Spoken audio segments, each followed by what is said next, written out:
네, 함께 기도했으면 좋겠는데요. 말씀을 먼저 읽겠습니다.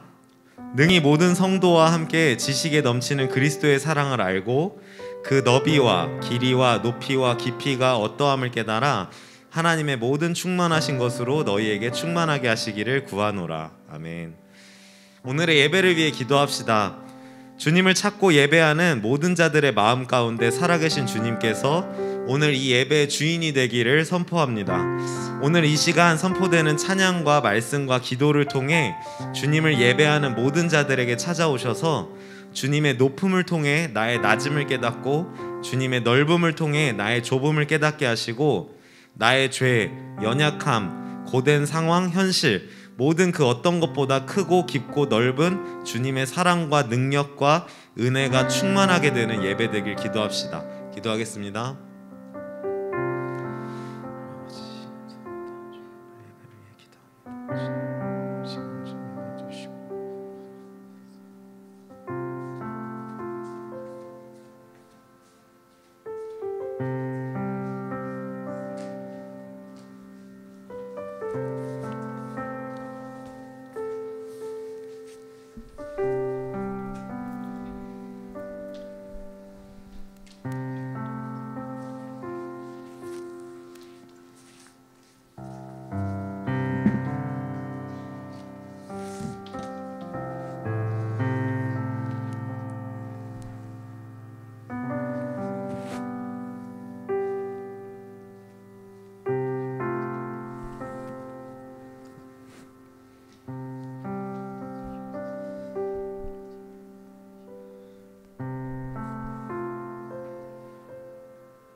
함께 기도하시겠습니다. 사랑이 많으신 하나님, 우리가 하나님 앞에 나와왔습니다. 우리가 특별히 잘나서도 아니고 우리 어떠한 공로가 있어서도 아니며 더더욱이 우리가 하나님 앞에 거룩하고 깨끗한 의인이라고 자만할 수 있어서가 아닙니다. 전적인 하나님의 은혜와 전적인 하나님의 선택이 없이는 우리가 이 자리에 조금 더 나오지 못했음을 고백합니다. 그러나 이 자리에 나오는 우리들의 마음은 일주일 동안 우리도 자각하지도 못한 채로 지은 죄로 가득하여 굳은 마음으로 하나님께 회개하지 않고 이 자리에 나왔음을 고백합니다. 그러나 사랑과 인내로 참고 기다려주신 하나님, 우리가 이 시간 드리는 예배 속에서 우리가 저질렀던 모든 죄악들을 하나님 앞에 내려놓길 소망합니다. 하나님의 말씀과 사랑으로 진정으로 회복되길 소망합니다. 이 예배의 처음과 끝을 온전히 받고 이끌어 가실 하나님을 굳게 신뢰하며 사랑이 많으신 예수님의 이름으로 기도 올렸습니다. 아멘. 샬롬. 사랑하는 형제 자매 여러분, 우리 옆에 있는 지체들에게 잘 오셨다고 인사 한번 해주실까요?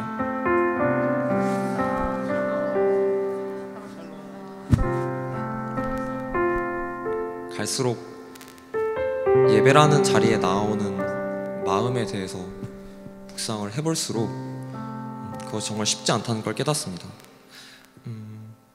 제가 잠깐만 제 묵상을 나누자면, 구약시대 때는 거룩한 하나님의 지성소로 들어갈 때 제사장이 고하지 않은 죄가 있으면 하나님께서 즉사시켰습니다. 이걸 묵상하면서 지금 예배에 나오는 나의 모습과 나의 마음과 나의 태도는 어떠하지를 많이 돌아보게 됐던 것 같습니다. 오늘 함께 찬양하실 때 우리들의 마음을 먼저 돌아보길 소망하며, 그 마음속에 하나님께 고하지 않은 죄가 있었다면, 그리고 설령 우리가 인지하지도 못한 채로 지었던 죄가 있었다면 하나님께서 모두 기억나게 하시고 부드러운 마음으로 회개하게 하시길 소망하며 함께 찬양하시겠습니다.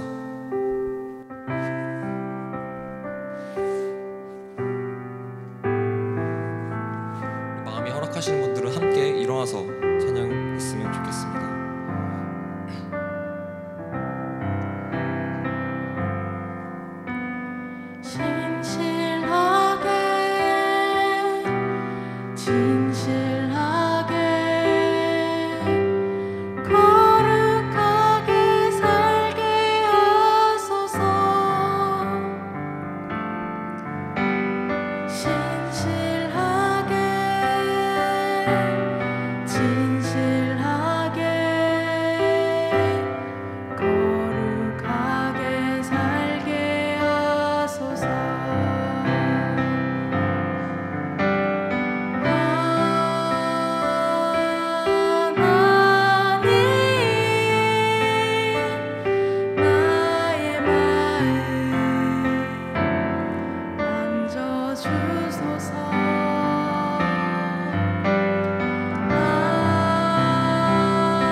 전심을 다해 고백하실까요? 진실하게 진실하게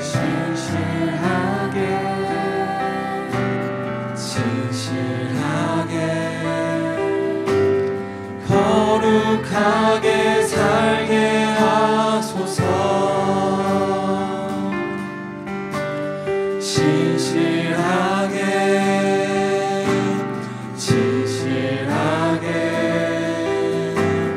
거룩하게 살게 하소서. 하나님 나의 마음 만져주시옵소서.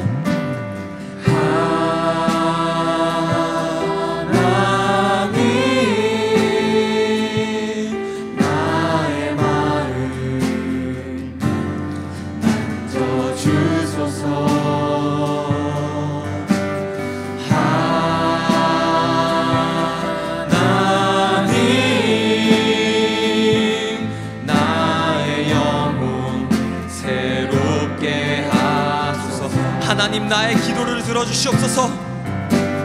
하나님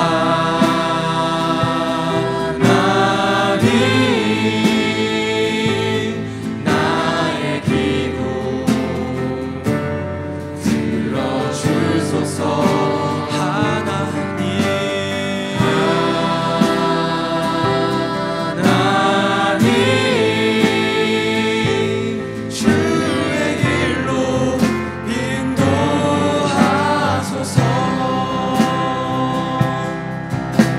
목소리 올려 찬양하실까요? 진실하게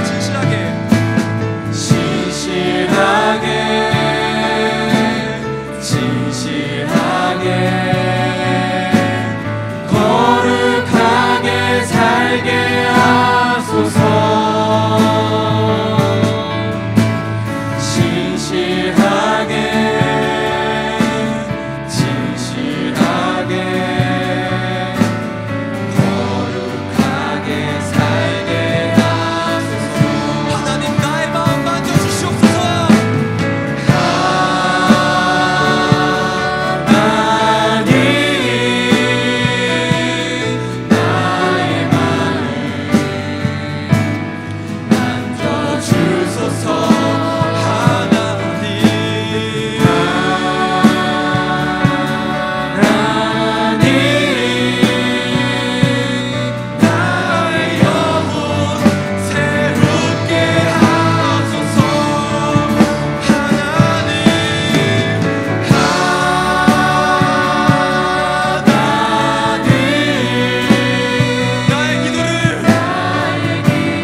경배드립니다.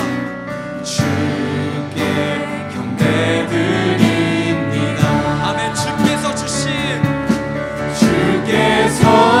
주신 모든 은혜 나는 말할 수 없네. 내 영혼 즐거이 주 따르렵니다. 주께 내 삶 드립니다. 다시 한번 이 찬양을 고백하실 때 진정한 예배자 되는 마음으로, 하나님께 전심으로 나아간다는 마음으로 함께 우리들의 온 마음을 다해서 고백하시겠습니다. 다시 한번 오직 주의 사랑에 매여, 오직 주의 사랑에 매여 내 영 기뻐 노래합니다. 이 소망의 언덕 기쁨의 땅에 주께 사랑드립니다. 주께 사랑드립니다. 오직 주의 임재 안에 갇혀 오직 주의 임재 안에 갇혀 내 영 기뻐 찬양합니다. 영 기뻐 찬양합니다. 이 소명의 언덕 거룩한 땅에서 주께 경배드립니다. 주께서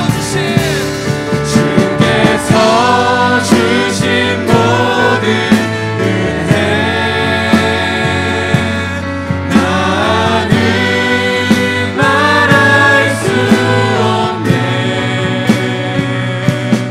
내 영혼 즐거이 주 따르렵니다. 주께 내 삶 드립니다. 주께서 주신 모든 은혜 나는 말할 수 없네. 내 영혼 즐거이 주 따르렵니다. 주께 내 우리 목소리로만 고백하실까요? 주께서 주신 모든 은혜, 주께서 주신 모든 은혜 나는 말할 수 없네. 내 영혼 즐거이 주 따르렵니다. 주께 내 삶 드립니다. 주께 내 삶 드립니다. 주께 내 삶 드립니다. 주께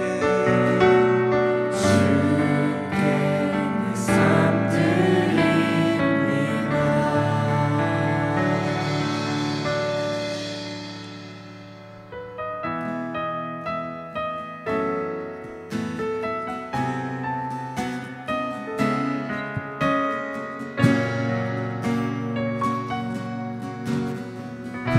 나는 내 마음에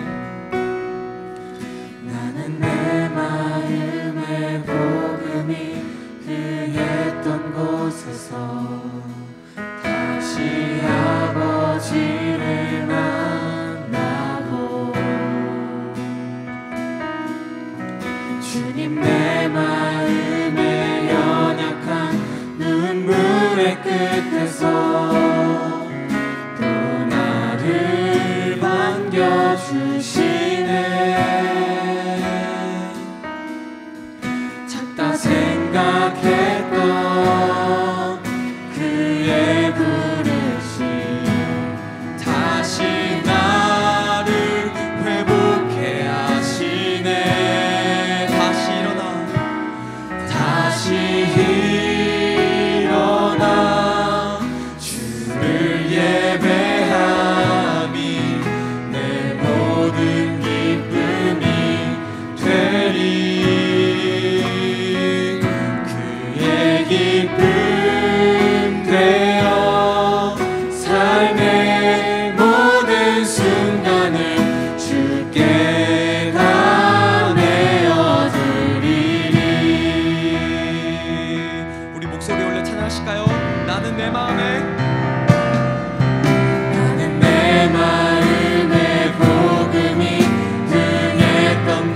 끝에서 다시 아버지를 만나고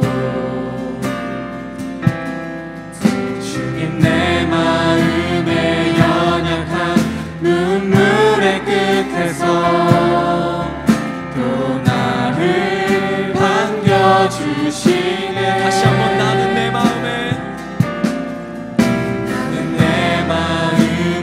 복음이 흥했던 곳에서 다시 아버지를 만나고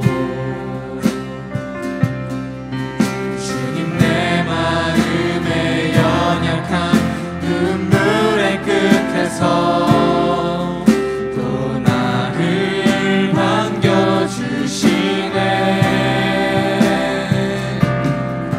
작다 생각했던 그의 부르심 다시 나를 회복해 하시네. 다시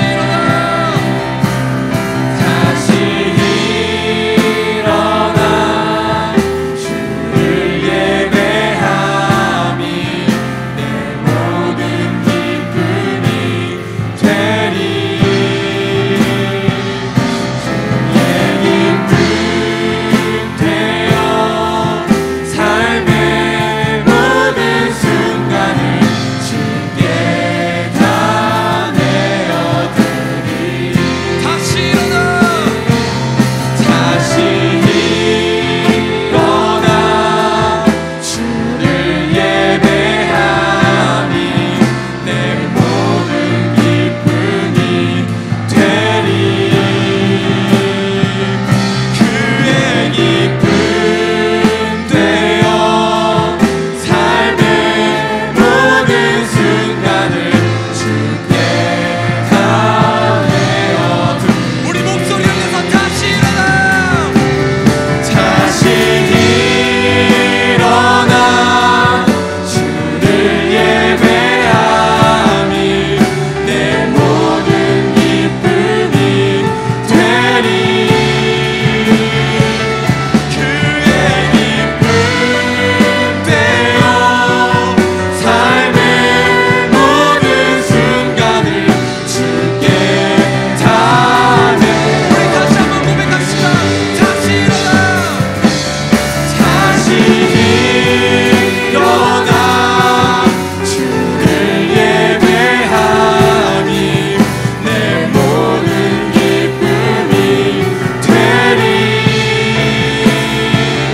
그의 기쁨 되어 삶의 모든 순간을 주께 다 다시 한번 다시 일어나. 다시 일어나 주를 예배함이 내 모든 기쁨이 되리. 그의 기쁨 되어 삶의 모든 순간을 주께 다 내어드리. 우리 목소리로만 다시 일어나. 다시 일어나 주를 예배함이 내 모든 기쁨이 되리. 그의 기쁨 되어 삶의 모든 순간을 주께 다 내어드리리. 이번 주 이 찬양 콘티를 묵상하며 꼭 함께 기도하고 싶었던 내용이 있습니다. 사랑하는 형제자매 여러분, 우리가 너무나도 사랑하고 하나님께서 이 땅에 보내주신 이 대한민국이 고통에 가득 차서 신음하고 있습니다. 기업은 최소한의 윤리보단 돈을 택했으며 지난주에는 말로 설명하기도 힘든 끔찍한 참사가 벌어졌습니다. 그러나 여전히 문제를 해결하기보단 정치적인 프레임에 가둬 이용해보려는 사람들이 있으며 이 와중에 북한은 동해에 포격 도발을 감행했습니다. 지난 2주 동안, 아니 그보다 훨씬 전부터 우리들의 믿음의 선조들이 피 흘려가며 지켜낸 이 땅, 이 대한민국이 병들고 고통에 차 신음하고 있습니다. 사랑하는 여러분, 먼저 우리의 예배가 하나님 앞에 회복되길 기도합시다. 예배를 통해 회복된 우리가 예수 그리스도의 뜨거운 사랑으로 이 땅의 문제들을 고쳐나가는 하나님의 손과 발이 되길, 그렇게 쓰임받기를 이 예배가 그 시작점이 되길 함께 기도합시다. 지난 2주년 아니요 그보다 더 오랜 시간 동안 우리가 살아가는 이 나라, 하나님께서 맡겨주신 이 땅 대한민국은 상처받고 고통 속에 울부짖고 있었습니다. 지금껏 내가 이 땅의 문제를 치유하기 위해 기도했는지, 그리고 말씀을 따른 삶 속에서 하나님의 사랑을 전하는 기도했는지 돌아보면 하나님, 너무나 부끄러울 뿐입니다. 내가 입으로는 그리스도인이라 떠들지만, 내가 입으로는 하나님을 사랑한다 떠들지만, 내가 하나님의 사랑을 전하는 도구가 되겠다고 입으로는 말하지만, 지금껏 나의 삶을 돌아본다면 나는 때때로 하나님을 전하는 것을 부끄러워했던 적이 있으며, 하나님을 향한 사랑은 내가 내 잊어버린 채 세상 속의 근심 걱정과 쾌락에 매몰되어 하나님의 마음을 아프게 만든 적도 너무나도 많았습니다. 하나님을 사랑한다고 하며 말씀과 기도를 멀리하고 내 뜻과 기준대로 살던 순간을 셀 수 없을 정도로 많았습니다. 누구보다 거룩한 척, 누구보다 순결한 척, 누구보다 깨끗한 척했지만 모든 것을 아시고 유일한 척한 듯이 나의 삶은 죽음도 고개를 들 수 없습니다. 하나님, 그리스도인으로서 세상에서 하나님을 깨치지 못했으며 오히려 하나님의 말씀을 전하는 것을 부끄러워했던, 무너져가는 대한민국과 죽어가는 영혼들을 위해 기도조차 하지 않았던 나의 추악한 모습을 하나님은 다 아십니다. 사랑과 정의가 넘치는 하나님, 나의 모습을 불쌍히 여겨주시옵소서. 사랑과 믿음이 없어 죽어가는 이 불쌍한 사람을 용서하여 주시옵소서. 하나님의 시선을 바라보니까 능력조차 없는 나를 불쌍히 여겨주시어 죽어가는 영혼을 향한 하나님의 안타까움을 느낄 수 있도록 도와주시옵소서. 나를 불쌍히 여기시고 이 땅을 향한 사랑을 우리 옆에서 죽어가는 영혼을 향한 사랑과 소망을 회복시켜 주시옵소서. 우리가 모여서 드리는 이 예배가 우리 영혼의 회복을 향한 발걸음이 되길 소망합니다. 한두 시간 앉아서 그냥 이 땅 한두 시간들이 아니라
기도하겠습니다. 사랑의 하나님, 저희를 자녀 삼아 주시고 오늘 하루도 허락하시어 이 시간 예배의 자리로 불러주시고 찬송과 영광 올려드릴 수 있게 하심에 감사드립니다. 우리가 사는 날 동안에 주님의 사랑과 은혜를 마음껏 누리게 하시고 우리를 통해 사랑이 넘쳐 흐르게 하셔서 그 사랑의 온기로 많은 사람들이 주님을 보게 하옵소서. 하나님, 그러나 우리의 삶 곳곳에 우리의 죄가 묻어있음을 고백합니다. 교만함, 믿음 없음, 다른 사람을 정죄함, 하나님보다 다른 것을 더 사랑함, 자기 비관, 시기, 질투 등 주님이 아닌 내가 중심이 되어 생각하고 행동하는 일들이 계속해서 일어납니다. 이 시간 모두 회개하오니 우리의 삶을 돌아보는 겸손을 허락하여 주시고 주님의 은혜로 정결케 하여 주시옵소서. 저희의 몸과 생각을 주관하여 주셔서 마음의 중심을 온전히 주님께 두고 살아가게 하소서. 하나님이 정말 사랑하시는 CCC를 위해 기도합니다. 각 캠퍼스에서 함께 예배하고 교육받으며 예정된 훈련과 사역이 진행되고 있습니다. 교육을 준비하시는 간사님들의 머리 위에 기름 부어주시고 그 입술을 통하여 예비된 이들이 순장으로 결단하여 주님의 제자된 삶을 살아가도록 인도하여 주시옵소서. 각 캠퍼스에 헌신된 그리스도인으로서 살아가는 순장들과 대표단을 돌보아 주시옵고 성령 충만하게 하시어 복음의 청지기로서의 부르심을 잘 수행하게 하여 주시옵소서. 11월에 각 캠퍼스에서 진행될 사역들과 금식 수련의 기도체인 신입생 사역을 위해 기도합니다. 모든 사역을 주님의 뜻에 따라 허락하신 지혜와 능력으로 감당하도록 이끌어 주시옵고 각 캠퍼스의 필요를 가장 선한 것으로 부족함 없이 채워 주시옵소서. 그 무엇보다 하나님의 크신 십자가의 사랑을 기억하게 하셔서 하나님을 가장 사랑하고 서로를 깊이 사랑하는 공동체 되게 하여 주시옵소서. 나라와 민족을 위해 기도합니다. 분단의 아픔이 있고 참사의 슬픔과 정치, 경제, 사회 각 분야의 어려움들이 있습니다. 이 나라의 슬픔과 아픔을 교회가 함께 지게 하시고 깨어 사랑으로 품고 기도하게 하소서. 모든 나라의 주인이 하나님이시며 우리가 하나님의 백성이라는 정체성을 가슴에 새기고 세상에서의 빛과 소금의 역할을 잘 감당해내게 하소서. 이 나라, 이 땅, 우리의 캠퍼스 가운데 그리스도의 계절이 반드시 오게 하자 확신을 품고 나아갈 때 그 뜻을 이루시는데 저희 한 사람 한 사람을 사용하여 주시옵소서. 이 시간 말씀 전하실 박성민 목사님을 위해 기도합니다. 목사님의 입술을 통하여 말씀 전해질 때 성령님 함께 하셔서 주님의 뜻을 깨닫게 하시고 그 말씀이 실제가 되어 삶으로 살아내게 하옵소서. 보이지 않는 곳에서도 예배를 섬기는 손길들이 있습니다. 지치지 않도록 새 힘을 부어주시고 그들의 애쓰는 마음과 노력을 기억하시고 축복하여 주시옵소서. 예배의 처음과 끝을 맡겨드리며 우리의 주인 되시는 예수 그리스도의 이름으로 기도드렸습니다. 아멘.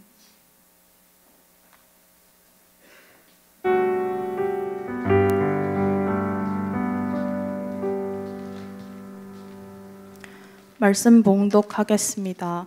블레셋 사람들이 하나님의 궤를 빼앗아 가지고 에벤에셀부터 아스돗에 이르니라. 블레셋 사람들이 하나님의 궤를 가지고 다곤의 신전에 들어가서 다곤 곁에 두었더니 아스돗 사람들이 이튿날 일찍이 일어나 본즉 다곤이 여호와의 궤 앞에서 엎드러져 그 얼굴이 땅에 닿았는지라. 그들이 다곤을 일으켜 다시 그 자리에 세웠더니 그 이튿날 아침에 그들이 일찍 일어나 본즉 다곤이 여호와의 궤 앞에서 또 다시 엎드러져 얼굴이 땅에 닿았고 그 머리와 두 손목은 끊어져 문지방에 있고 다곤의 몸뚱이만 남았더라. 그러므로 다곤의 제사장들이나 다곤의 신전에 들어가는 자는 오늘까지 아스돗에 있는 다곤의 문지방을 밟지 아니하더라. 아멘. 샬롬. 여러분 한 분 한 분을 예수 그리스도의 이름으로 환영하고 축복합니다. 한 주 동안 쉽지 않았던 한 주를 보냈습니다. 우리가 여러 가지로 마음에 많은 것들이 생각들이 오갔을 것이라고 생각을 합니다. 저도 사실 이런 것들을 보면서 우리가 한번 중요한 것들을 생각해 볼 필요가 있는데요. 첫째는 뭐냐면 우리 기독교인들한테 필요한 게 공감력이라는 생각을 갖습니다. 많은 사람들의 슬픔에 참 지혜롭게 우리가 언어를 쓰고 대하는 것이 얼마나 중요한가, 공감력을 갖는 것이 중요하고 또 저는 분별력도 굉장히 중요하다고 생각을 합니다. 지금 아까 우리 같이 잠깐 기도 속에서 나왔지만 이런 상황을 보면서 사람들이 제가 전도서를 얘기하면서도 같이 나눴지만 이 세상의 철학들 중에서 사람들을 더 혼돈에 만드는 게 정치화라는 거거든요. 많은 것들을 정치화시켜서 사람들을 나눠버리는데 우리 예수님은 늘 뭐랍니까? 사랑과 진리로 사람들을 하나 되게 하는 걸 원하신다. 결국 그거를 늘 우리가 생각을 해야 됩니다. 그 다음에 또 하나 더 나가서 저는 통찰력이라는 생각이 듭니다. 결국 이런 속에서 하나님께서 우리 민족을 세우셨고 이끌어 오셨고 이끌어 가시고, 그런 가운데서 이런 슬픈 상황을 주시는 것은 우리 한 사람 한 사람한테 주시는 메시지가 있고 역할을 기대하신다. 그래서 여러분들이 그런 생각을 가지고 공감력, 분별력, 통찰력을 가지고 이 모든 것이 그냥 우연히 지나가는 사건이 아니고, 그냥 터져버린 사건이 아니고 나한테 주시는 메시지가 무엇이고 나의 삶에 어떻게 적용이 되겠는가를 생각하시면서 사시는 여러분들이 되시기를 간절히 소원합니다. 오늘 말씀은 지난번에 제가 전도서에서 마지막 때에 그 전도서를 우리가 3번을 다루면서 그때 다뤘던 게 바로 윤리, 우리의 삶에 있어서 어떤 행동의 가치가 무엇인가. 사실 가치가요, 해 아래 있는 이 세상이 전부라면은 우리 행동에는 아무 의미가 없어요. 근데 그렇지 않다는 거죠. 그렇지 않다는 거, 그렇지만 세상 사람들은 몰라요. 세상 사람들은 지금 오늘 말씀을 갖다가 연결해 보는 건 여기에 보면 2가지가 굉장히 대조를 이룹니다. 하나는 다곤이라고 하는 그 블레셋 사람들, 필리스틴 사람들이 믿던 신이 있는데 그 신은 굉장히 보편적인 신이었습니다. 그 지역에 보면은 가장 힘이 센 신 중에 하나였고, 그 다음에 곡식의 신으로 알려져 있습니다. 뭐 흥미롭죠. 사실 제가 옛날에 시골에 가보면은요, 귀신이 어디나 있어요. 부엌에 가면 부엌 귀신이 있고, 화장실 가면 화장실 귀신이 있고, 하여튼 귀신이 어디나 있듯이 사람들의 생각 속에는 모든 것에 그것에 영이 있다. 그렇기 때문에 그 영들에 대한 섬김인데, 거기에서 가장 또 큰 신을 갖다가 얘기할 때 중에 하나가 바로 다곤이라는 신이었습니다. 다곤이라는 신의 얘기가 나오죠. 그 다음에 거기에 보면 사실 오늘이 우리가 가장 잘 봐야 될 거는 언약궤, 하나님에게, 여호와에게, 때로는 다른 곳에서는 그 안에 들어있는 게 하나님의 율법이 들어있기 때문에 법궤라고도 얘기하는 그 하나님의 궤에 대한 얘기가 나와 있습니다.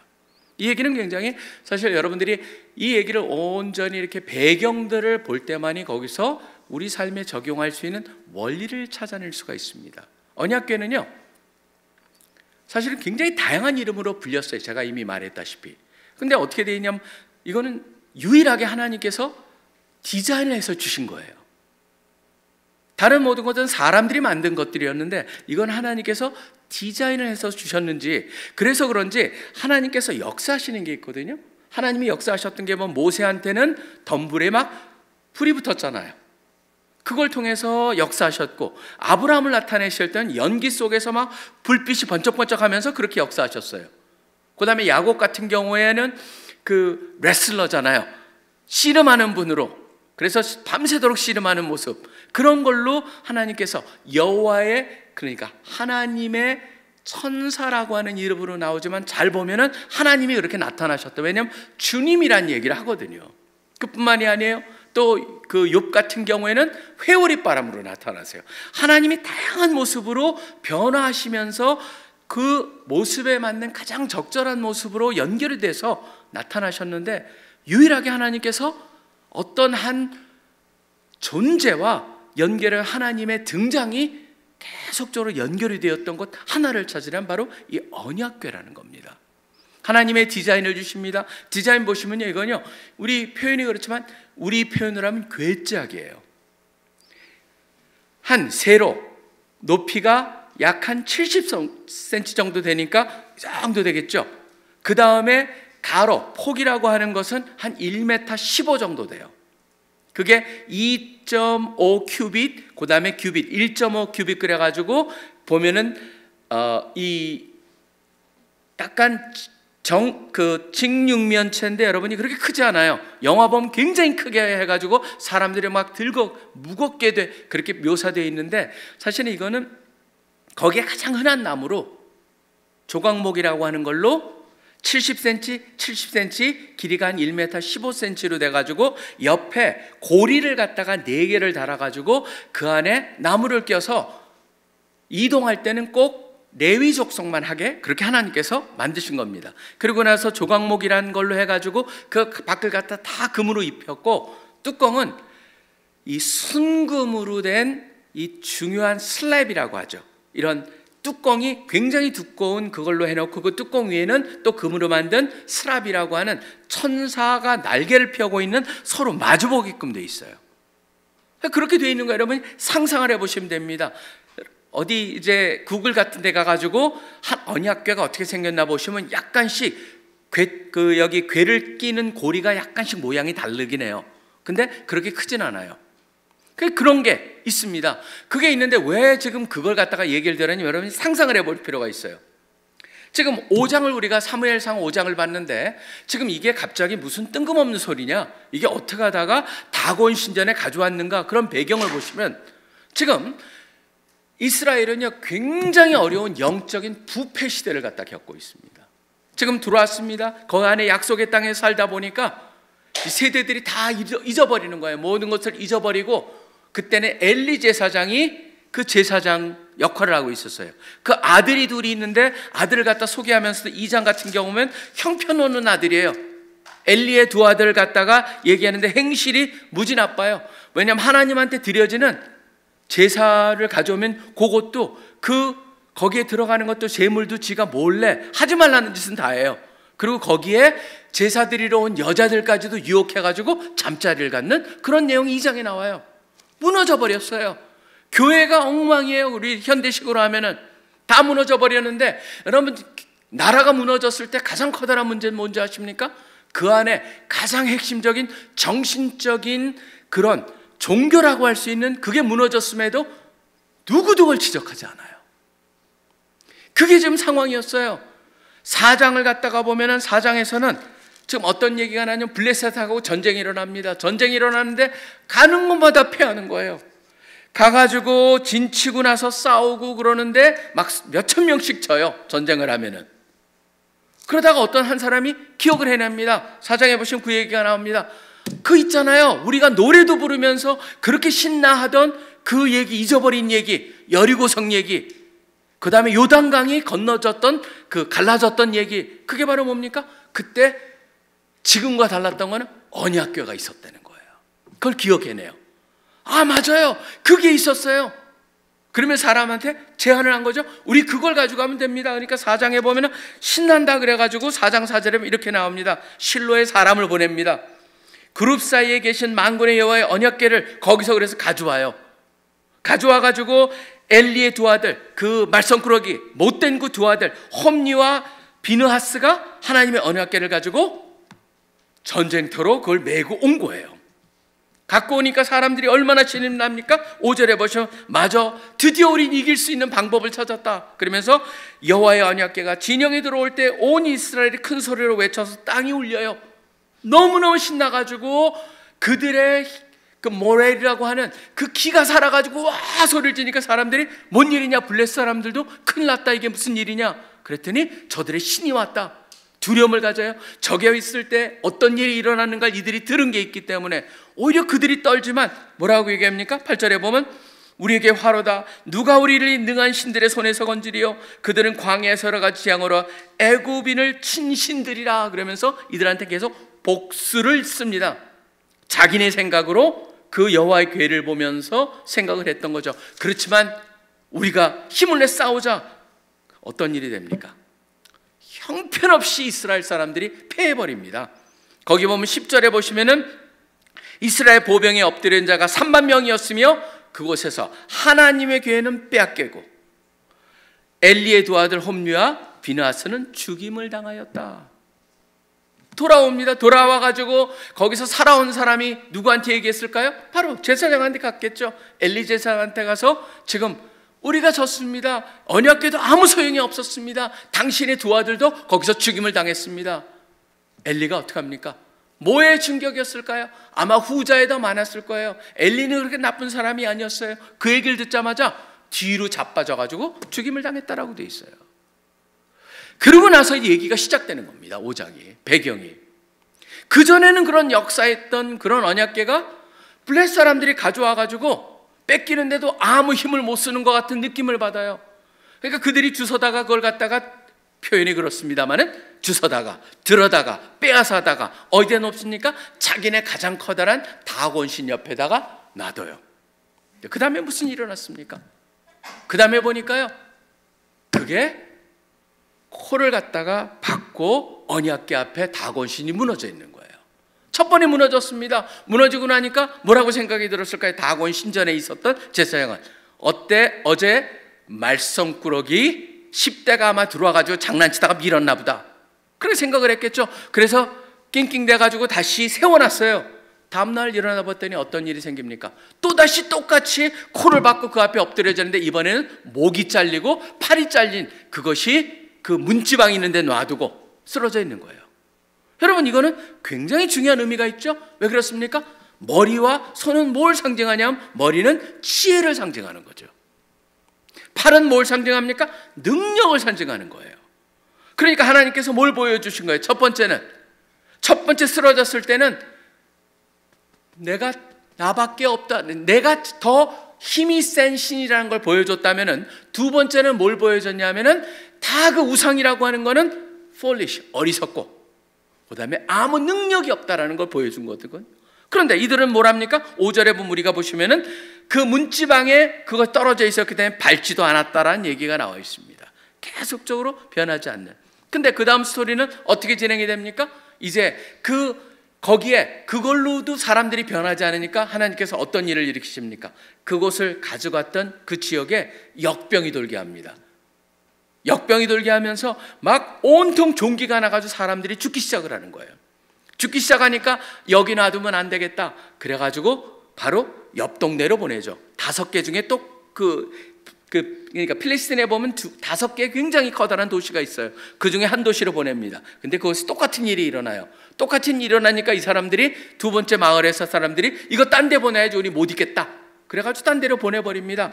보내니까 지금 어디로 보내려고 그랬더니 에그론이라고 하는 거, 5장 10절에 보면 나옵니다. 영어에 보면 에크론이라고 하는 곳인데 에그론으로 보냈는데 여기 굉장한 아이러니가 있죠. 사람들이 뭐라고 합니까? 이에 그들이 하나님의 궤를 에그론으로 보내니라. 하나님의 궤가 에그론에서 이른즉 에그론 사람들이 부르짖으되 그들이 이스라엘의 신의 궤를 우리에게로 가져다가 우리와 우리 백성을 죽이려 한다. 그래서 거부합니다. 그래가지고 이제 다시 해가지고 어찌할 걸 그러다가 고민을 했던 게 그 다음 6장부터 나오는 얘기예요. 소를 갖다가, 암소를 갖다 놔두고 거기 새끼들을 갖다 다른 데 놔뒀기 때문에 그 암소에다가 수레에 실어서 보냅니다. 수레에 실어가지고 뭐였냐면 의도를 갖다가 여기서 테스트를 합니다. 중요한 테스트는 9절에 나옵니다. 만약에 이게 이 모든 사건들이 우연이라고 한다면은 그 암소가 끄는 수레에 놔둔 그 언약궤가 당연히 새끼를 낳고 젖을 먹이는 소기 때문에 그 새끼 쪽으로 갈 것이다. 만약 진짜 저게 하나님의 살아있는 그 상징을 하는 언약궤라면, 역사하는 거라면은 이게 바로 자기네가 뺏어왔던 이스라엘로 갈 것이다 라고 하자고 거기서 실험을 합니다. 무조건 믿은 게 아니에요. 실험을 하는데 어떻게 되어 있습니까? 9절에 보시면 6장 9절에 만일 걔가 그 본 지역으로 올라가 베세메스 말하는 이스라엘에 있는 가장 처음 고을입니다. 그곳으로 가면은 이 큰 재앙은 그가 우리에게 내신 것이요, 그러니까 그들의 신인 바로 여호와가 내리신 것이고, 그렇지 아니하면 바로 그러니까 새끼로 돌아가면은 우리를 친 것이 그의 손이 아니여 우연히 당한 것을 알리라 하리라. 그러면서 실험을 해요. 근데 어떻게 합니까? 이 소들이요, 새끼들을 놓고 가니까 울 거 아니에요. 12절에 보면은 그러니까 대로로 가며 갈 때 울고, 뭡니까? 새끼들을 생각하면서 울지만 어디로 가냐면 좌우로 치지 아니하고 블레셋 방백들은 베세메스 경계까지 따라간다. 그러니까 베세메스 쪽으로 가버린 거예요. 그러니까 여호와가 다시 역사하셔가지고 그걸 끌고 이스라엘로 갖다 놓는. 근데 여러분 거기에 보면 또 대단한 사건이 계속적으로 일어납니다. 언약궤랑 연결을 해가지고 여러분이 언약궤를 쫓아가 보면은 굉장히 엄청난 사건이 일어나는데 그 중에 하나가 바로 뭐냐면 베세메스에 왔어요. 사람들이 너무 신이 났습니다. 신이 나가지고 그 왔던 수레를 갖다가 다 부셔가지고 그걸로 제단을 만들고 거기에 온 소를 갖다 잡아가지고 하나님께 제사를 드려요. 제사를 드리고 나서 신나는데 그 중에 어떤 사람들이 궁금해졌어요. 저 안에 뭐가 있지 참? 우리 이번 기회에 한번 볼까? 열었다가 거기서 엄청난 사람이 죽는 얘기가 나옵니다. 죽는 얘기가 나니까 두려움 속에 다른 데로 보내버려요. 다른 데 보내가지고 그곳에서 여기 우리 성경에 7장에 보시면 20년인데 사실 이거는 정확하진 않습니다. 왜냐하면 나중에 40년 훨씬 지나가지고 다윗이 그거를 예루살렘으로 가져와요. 그 집에서. 그런 사건들을 여러분이 짧게 제가 긴 얘기를 갖다 중간에 약간 생략을 하면서 오는데, 제가 사실은 이런 얘기를 갖다 여러분이 하면서 우리가 이것을 통해서 하나님께서 우리에게 언약궤를 통해서 무슨 말씀을 주시려고 할까? 굉장히 많은 것들을 사실 생각해 볼 수가 있습니다. 첫 번째, 여러분이 보시면은 제일 중요한 것 중에 하나가 뭔지 아세요? 제일 중요한 거 하나는 바로 하나님께서는 우리 인간들에 의해서 마음 놓고 우리가 하나님을 활용하지 못하게 만든다는 거예요. 그러니까 하나님은요, 이렇게 표현이 되면 죄송합니다만 이런 표현을 쓸 수 있습니다. 세상 사람들은 자신의 신을 길들이려고 하지만 하나님은 누구의 손에 의해서도 길들여지기를 거부한다는 거예요. 무슨 말이냐면요, 다시 한번 이렇게 표현을 해봅니다. 언약궤라고 하는 것이요, 여러분 여기서 봤습니다. 언약궤는요, 그냥 들고만 가면 하나님이 역사하신 거기 때문에, 상징이었기 때문에 역사들이 일어났어요. 언약궤가 물을 닿는 그 앞으로 발을 갖다 딛는 순간 언약궤를 맨 물이 갈라지고, 그 다음에 거기에 보면 특별히 이 스랍이라고 하는 두 천사가 마주보는 금으로 되어 있는 날개를 피고 있는 이 양쪽 사이에 하나님께서 역사하셨다라고 되어 있거든요. 그게 여러분 민수기에 그게 나와요. 하나님께서 그곳에 역사하셔서 모세에게 말씀을 하셨어요. 그게 바로 상징이에요. 근데 흥미로운 건 바로 뭐냐면은 그곳을 갖다 뭐라고 부르냐면은 그걸 갖다 mercy, 영어로 하면 mercy seat이라고 그러고 속죄소라고도 불리기도 하고 때로는 시온소라고도 불립니다. 시은소, 은혜가 임하는 곳. 그렇기 때문에 그 수원에 있는 교회 중에 하나가, 큰 교회 중에 하나가 바로 시은소 교회라는 게 있습니다. 사람들이 시은소를 몰라요. 그게 바로 시은소, 속죄소, 그 다음에 멀시시라고 여러분들이 그 명칭만 읽다 보면 굉장히 다양한 명칭으로 나오는데 바로 뭘 상징하냐면 하나님의 역사가 일어나는 것이거든요. 근데 잘 보십시오. 하나님이 항상 거기 계셨습니까? 아니잖아요. 하나님이 함께 계실 때는 역사들이 일어났는데, 하나님이 그것을 갖다 하나님을 상징하는 언약궤가 전쟁터에 이스라엘 사람을 들고 갔단 말이에요. 그런데 처참하게 이스라엘 군대가 그렇게 많이 함께 했음에도 불구하고 처참하게 이스라엘 군대들이 패배를 당해버려요.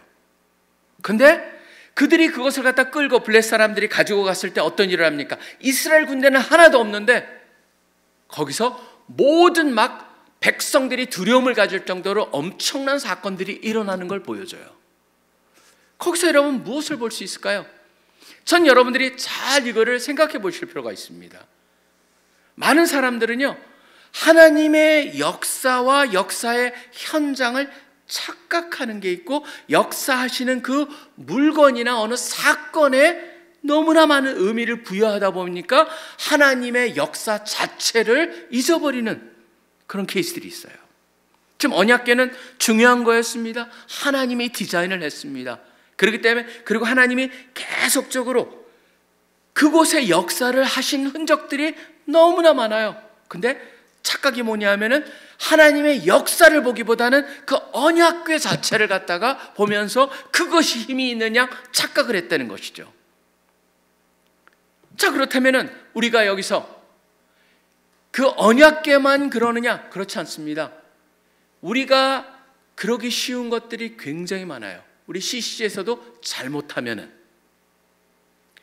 사형리를 통해서 내가 전도를 받아서 하나님을 믿었다고 그래가지고 사형리나 P4U라든가 그런 것들이 하나님의 역사의 도구였다고, 그것이면 하나님이 역사하신다는 착각을 가지면 곤란하다는 거예요. 전 그렇기 때문에 늘 우리가 생각해야 되는 거 보면 어느 것에 숨겨진, 그것에 담겨진, 그것과 함께 일어난 하나님의 역사가 중요한 것이지, 하나님께서 그때 역사하신 그 물건이나 대상이나 사건이 중요하지는 않다라는 거예요. 제가 여름 수련회에서 하나님을 만났다고 그래서 그 심천이라고 하는 곳이었거든요. 그때는요 미루나무 섬이었어요. 그렇기 때문에 그것을 갖다 성지화하는, 그게 사람들이 하는 거거든요. 근데 하나님께서는 우리한테 무엇을 가르쳐 주십니까? 세상과 다른 종류의 종교와 하나님을 섬기는 우리 이 기독교랑은 존재가 다르다는 것이죠. 다른 종교는 어떻게 보면 마술 같은 거예요. 여러분, 그게 마술입니다. 비누아스랑 홈리라고 하는 그 사람들이 생각했던 거예요. 이것만 갖고 가면 이거 자체가, 언약궤 자체가 이길 거라는 착각을 가지고 갔잖아요. 그게 뭐예요? 마술이에요. 마술은요, 믿음이니 그런 거 필요 없어요. 아무렇게나 살다가 자기네 원한 때 원하는 것 맘대로 하다가 그냥 그저 그것만 가지면은 거기에 능력이 있다라는 착각이에요. 근데 심지어 언약궤까지도 그렇지 않다는 걸 통해서 우리 모두한테 가르쳐 주시는 중요한 것은, 하나님은 우리 마음대로 하기를 거부하신다. 하나님의 주권이라는 것을 온전히 인정하며 살아야 된다라고 하는 너무너무 중요한 사실을 우리 모두에게 알려주십니다. 그렇기 때문에 여러분들이 내가 부흥회를 통해서 은혜를 입었다고 그래가지고 부흥회에 항상 하나님이 역사하시는 건 아니에요. 부흥회 자체가 아니고 역사하시는 하나님의 우리가 초점을 맞추고 하나님의 주권을 인정하고 나아갈 때 여러분들이 하나님의 역사하심을 경험할 수 있게 된다라고 하는 중요한 것을 꼭 기억하시기를 간절히 축원합니다. 그 다음에 두 번째 중요한 걸 하나 또 배웁니다. 뭐냐면 두 번째는 온전하고 100%, 그러니까 온전하고 완전이란 말은 제가 쓰지 않겠습니다. 온전한 우리의 헌신이 있을 때만이 하나님의 역사하심을 경험할 수가 있습니다. 이미 제가 살짝 스치며 말씀을 드렸습니다. 이 엘리의 두 아들은 제멋대로 살다가 그저 그것만 가면은 자기네가 전쟁을 이길 줄 알고 나아갔고, 백성들도 똑같은 생각을 가져 환호했지만 그 환호는 무용지물이었습니다. 언약궤도 아무 역할을 하지 못했습니다. 그렇듯이 우리가 생각할 때 바로 하나님께서 우리의 삶에서 원하는 게 무엇일까? 우리 모두는 하나님의 역사하심, 함께하심, 인도하심을 갖고 살기를 원하는 사람들입니다.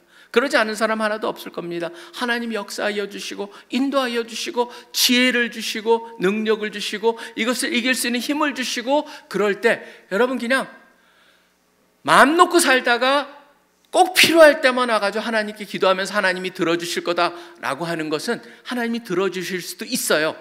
저는 그거조차도 인정을 해야 돼요. 근데 그게 한 번 됐다고 해서 계속적으로 그렇게 될 것이다? 저는 그렇게 생각하진 않아요. 왜냐하면 그거조차도 하나님을 뭐 하는 겁니까? 우리는 우리 마음대로 길들이는 거예요. 일종의. 결국 모든 것이 주권에 있지만 하나님이 역사하시는 가장 중요한 조건은 온전한 헌신을 요구하고 있다. 그렇기 때문에 기도가 마술이 아니에요. 기도가 마법이 아니에요.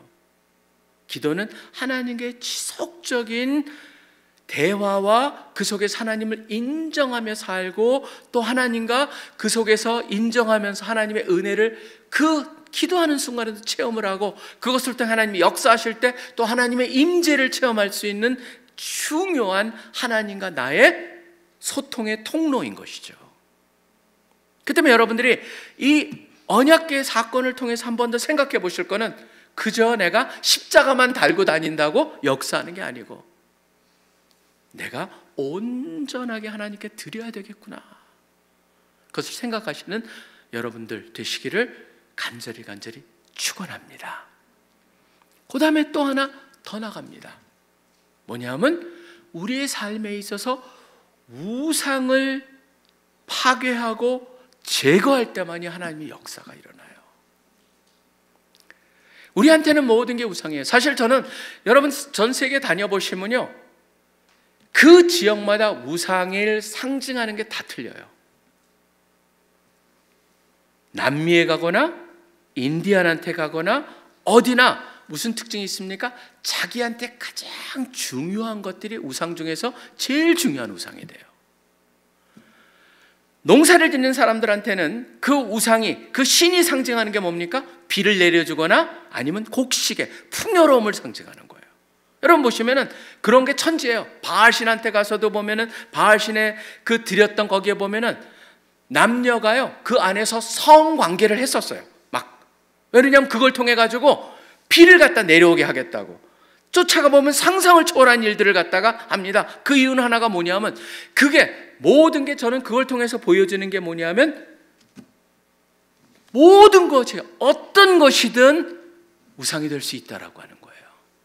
그 지역의 요구와 필요와 중요함에 따라서. 그렇기 때문에 로마서 보면은 사도 바울이 굉장히 중요한 말 하나를 합니다.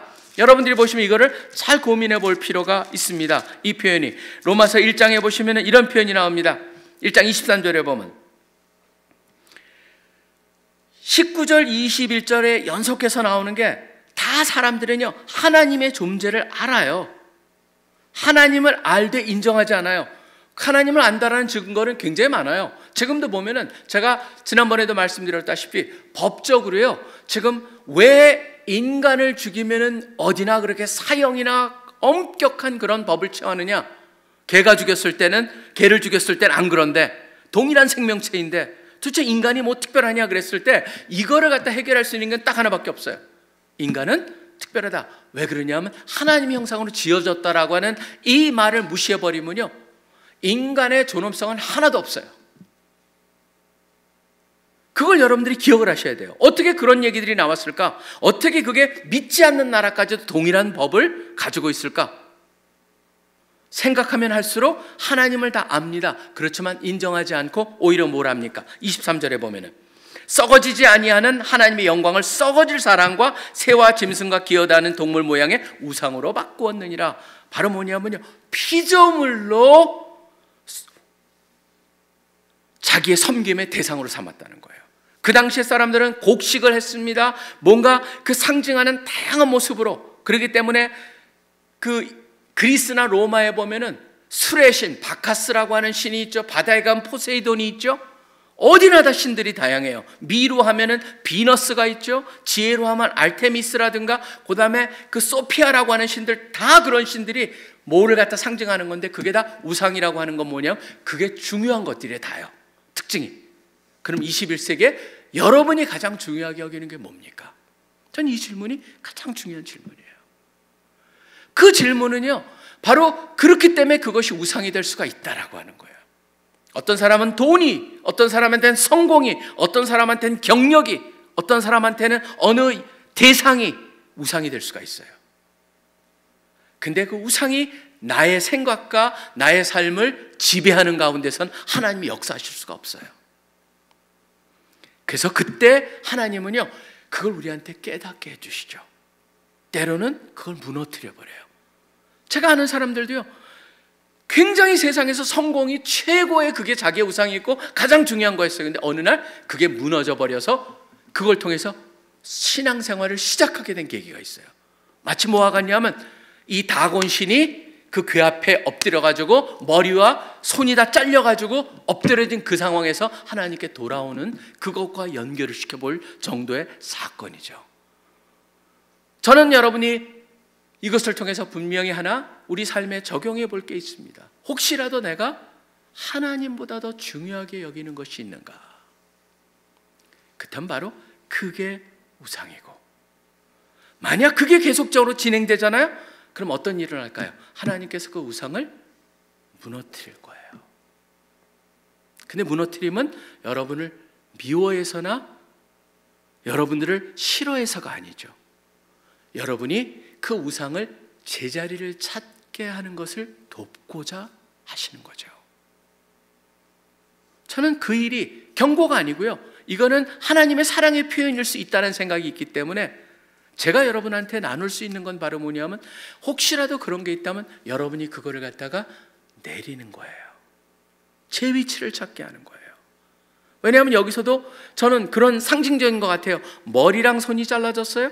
지혜가 없고 능력은 없지만 그 몸뚱이는 그대로 있다라고 하는 걸 통해서 알려주신 건 뭐냐면요.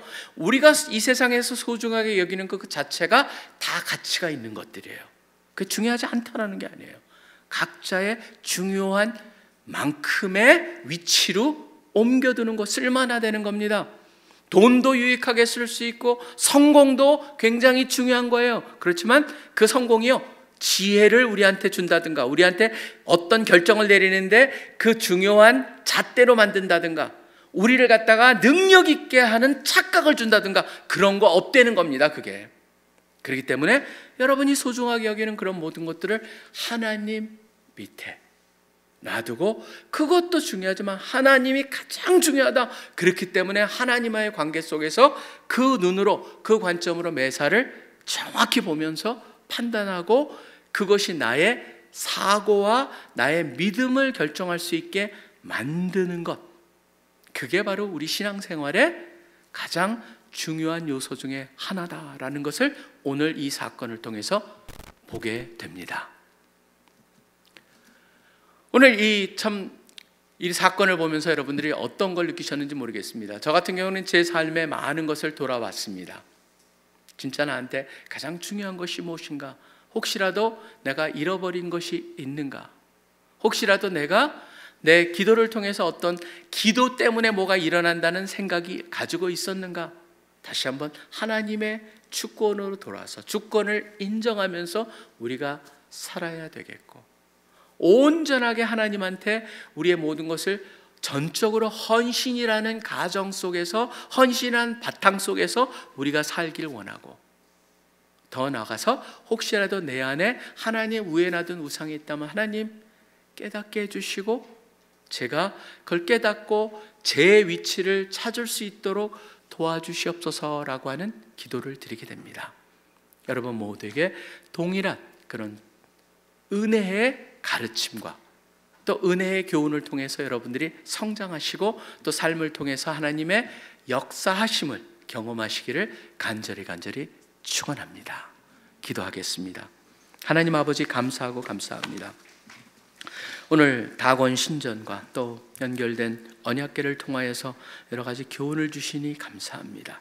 이 세상을 봅니다. 세상 사람들은 이게 무엇이 진리인가 아닌가 보다는 이게 얼마나 유익하냐라고 하는 그걸 통해 가지고 살다 보니까 참 여러 가지로 결정을 하는 데 있어서나 또 그들의 믿음을 가지고 또 그것을 가지고 서로 잘났다고 느끼는 그러한 것들이 너무나 다른 것을 보게 됩니다. 다시 한번 주님, 오늘 말씀을 통하여서 주님이 온전히 주권자이신 것을 우리가 분명히 알고, 온전한 우리의 헌신이 주님의 역사의 가장 소중한 기반이 된다는 것을 다시 한번 우리가 깨닫게 해주시며, 더 나아가서 혹시라도 우리의 삶에서 우상이라고 할 수 있는 하나님보다 높아진 것이 있다면 주님, 그것을 잘 깨달아서 우리가 제자리에 놓고 하나님이 가장 소중하고 우리의 모든 것을 주관하고 계시고 이끄시고 지혜와 능력의 근원이 된다라고 하는 것을 그 관점으로 매사를 다시 보면서 제자리를 찾아가고, 또 우리의 신앙이 성장할 수 있는 것은 역사가 일어나기를 소원합니다. 주님 감사합니다. 주님을 찬양합니다. 이 모든 기도 예수 그리스도 이름으로 간절히 기도합니다. 아멘.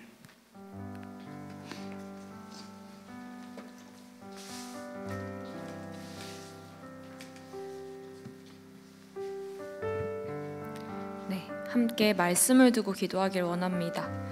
하나님께서는 인간의 욕심으로 움직이는 분이 아니십니다. 우리가 조종할 수 있는 분이 아니십니다. 언약궤만 있으면 무조건 승리하는 것이 아님을 성경에서 보여주고 계십니다.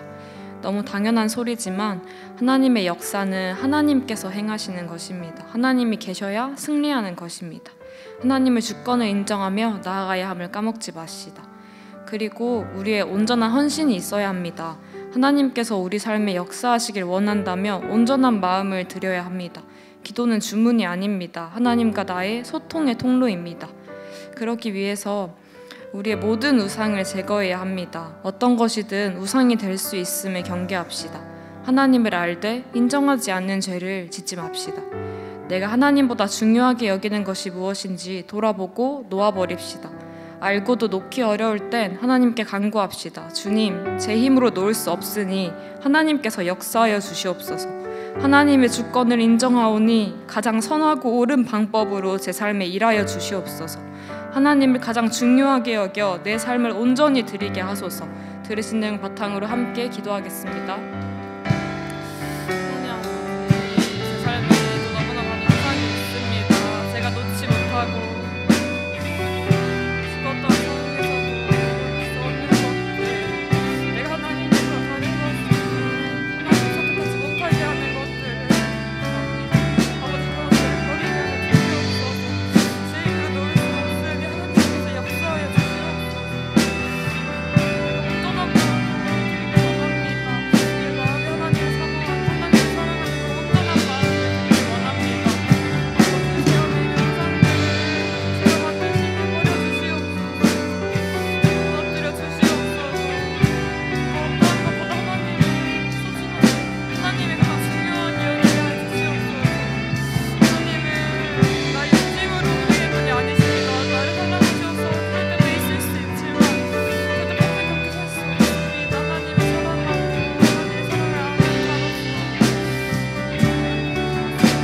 나라를 위해 기도하기 원합니다.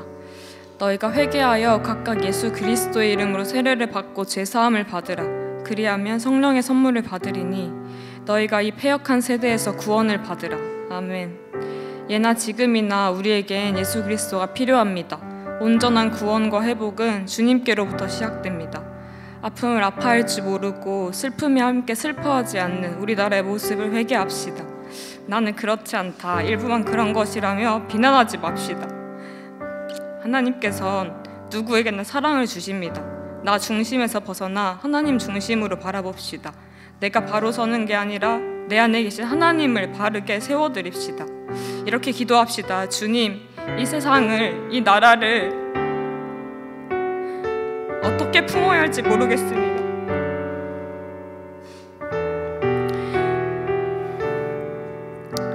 단편적인 소식이 들릴 때면 분노가 치밀고 사랑이 없어집니다. 하나님을 믿는 우리가 어떠한 자세로 세상을 살아가야 할지 알려주소서.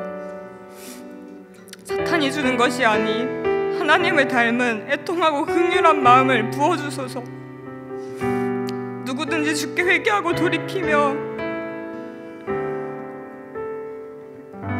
죄사함을 받고 구원받을 수 있다는 말씀을 붙들고 이 민족을 향한 소망을 잃지 않게 하소서.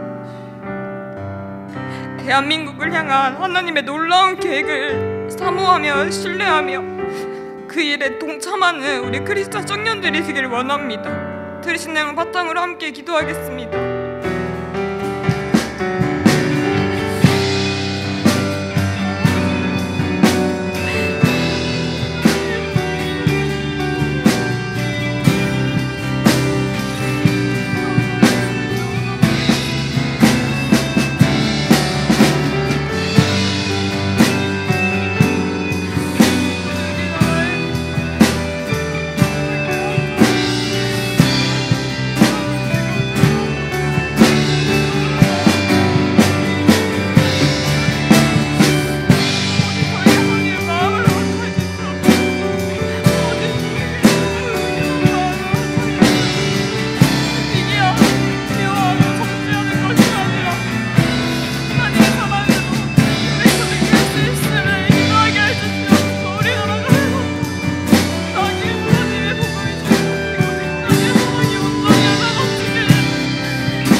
하나님 아버지, 오늘도 주의 말씀을 들으며 한 발짝 주께 가까워지려고 예배의 자리에 나왔습니다. 주님의 한없는 사랑으로 세상을 살아가게 하시고 온전한 헌신으로 우리 삶에 하나님께서 역사하심을 경험하게 하소서. 모두의 마음을 모아 예수님의 이름으로 기도드렸습니다. 아멘. 이 시간 우리들의 물질뿐만 아니라 삶까지 드린다는 마음으로 함께 일어나서 헌금 찬송 드리시겠습니다.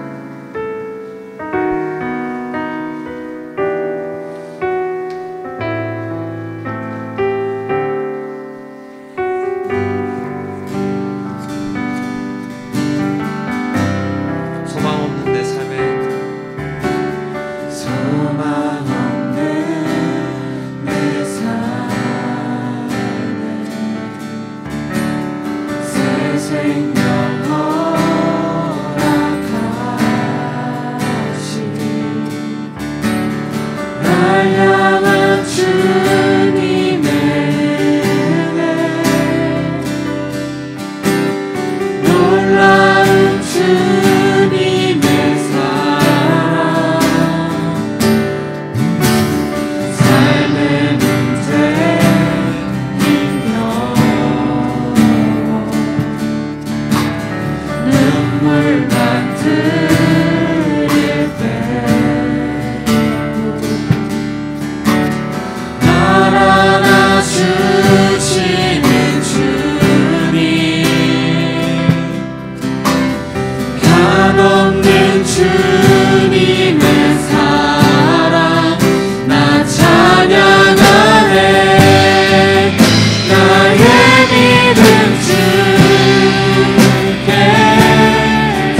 가지 혼돈된 세상 속에서 주님께서 우리를 향한 뜻이 있으시고 계획이 있으시고 사랑이 있으셔서 우리를 이곳에 모아주시고 함께 예배드리게 하여 주시니 감사합니다.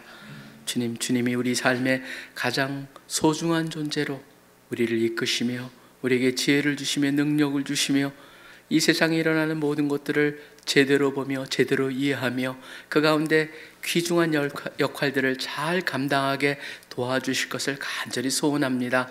오늘 예배를 함께 드리고 찬양하며 또 주님께서 허락하신 재물의 일부를 주님의 영광과 나라를 위해서 드렸습니다. 귀히 놀랍게 사용되게 하여 주시옵소서.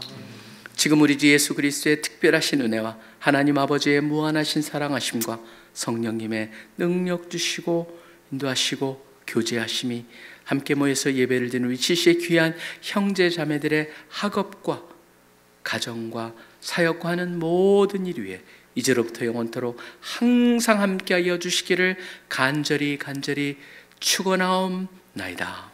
아멘.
사랑합니다.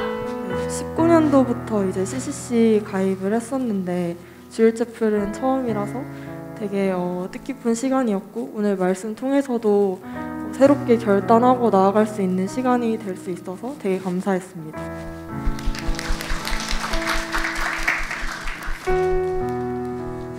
네, 안녕하세요. 저는 숭실대 1학번 황세윤 선장이라고 합니다. 황세윤 선생님 사랑합니다. 저도 오늘 저희 교회에서 그 청년부 예배가 오늘 얻게 돼서 처음으로 주일 채플 나오게 됐는데 박성민 목사님 말씀 듣고서 많이 생각하고 많이 깨우친 것 같아서 너무 감사했습니다. 네, 감사합니다. 안녕하세요. 저는 동남보건대 20학번 조연상이라고 합니다.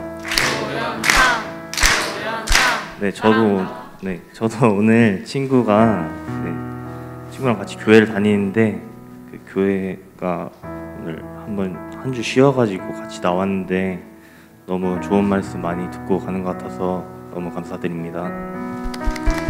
그러면 새 친구들을 향해 손을 뻗어서 환영하는 노래 부르겠습니다.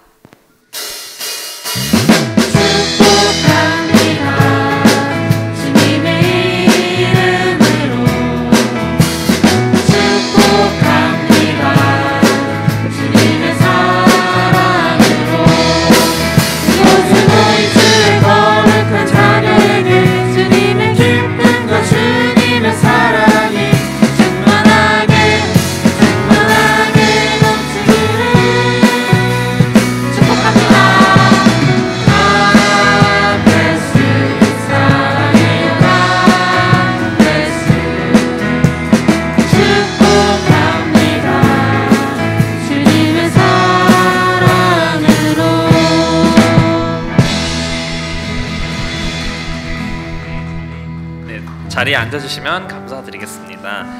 네, 오늘은 특별히 정연이 없는 관계로 바로 광고로 넘어가도록 하겠습니다.